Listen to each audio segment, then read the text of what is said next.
tropa, magluluto po muna tayo ng munggo. Ito, ito muna natin yung tinapa. Ayan, kaya medyo crispy ng konti. Ayan. Tapos, pagka naprito na po natin yan, para mawala yung lansin yan. Prito muna natin. Tapos, pagka medyo crispy na siya ng konti, tataas na natin ng konti. Ilalagay po natin itong sibuyas muna. Ayan. Pasok muna natin sibuyas. Ayan. Tapos medyo anuin lang natin ng konti. Ito. Ayan. Ito, anuin lang natin ng konti yung sibuyas. Ayan. Basta natin ng konti. Medyo mahina siya eh. Ayan. Medyo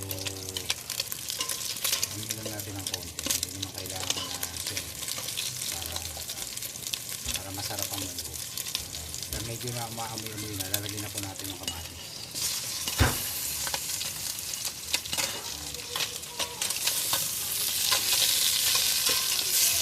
Lalagyan natin siya. Yung kamatis.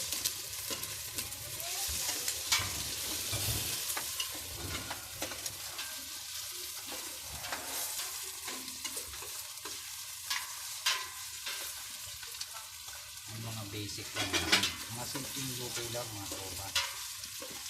Yan daw ang mga mahihirap. Simpleng luto lang. Hindi kailangan ng marami. Okay. Ngayon pagka medyo nagisa na yan, ilalagay muna natin po mga tropa ito. Itong munggo po, pinakuloan na natin po, medyo malambot na, isang kulo na lang po. Buhos natin. Tapos mix natin siya.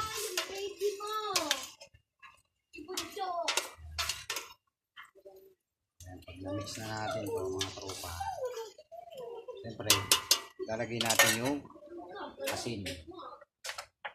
Yan, tatantiyahin lang natin kasi para mamaya lagyan natin ang sabaw. Sabay na rin natin yung tinatawag na pampasarap para kahit paano hindi lumasa ng konti. Ayan. Tapos haluin na po natin. Ayan.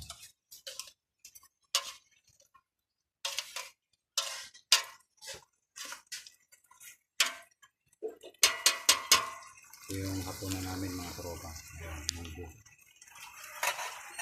Ayan. Habang inaantay natin yung sabaw. Ayan, medyo ano na siya. Hindi mapula-pula na eh. Lalagyan po natin ang sabaw. Tapos yung daw naka-ready na po yan. Para yan ang po yung gandang sarap. Medyo kumukulo na. Ayan, lalagay po natin mga tropa yung sabaw. Ayan, pakukuluan na po natin yan. Ayan, haluin natin para nasa binaon.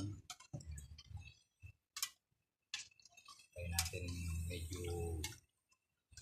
kumulo. Isang kulo lang ho ito, okay na to. Kasi malambot na ho yung munggo nito eh. Pinakulo na. Takpan muna natin. So balikan na natin ito maya mga tropa pagka titikman na natin. Ilalagay po natin ito mamaya. Ayan. Pwede na rin ito lagay pero baka masyadong pumain. Pwede na rin siguro to, ihalo na natin. Kasi para yung pait niya, matansya natin yung asin. Ito, lalagay na natin. Ayan. Nasadya talagang dinamihan ko yan pala mga tropa. Kasi para lumaban yung kanyang pait at alan. Okay. Okay, balikan po natin ito maya mga tropa. Pagkatitikman na po natin.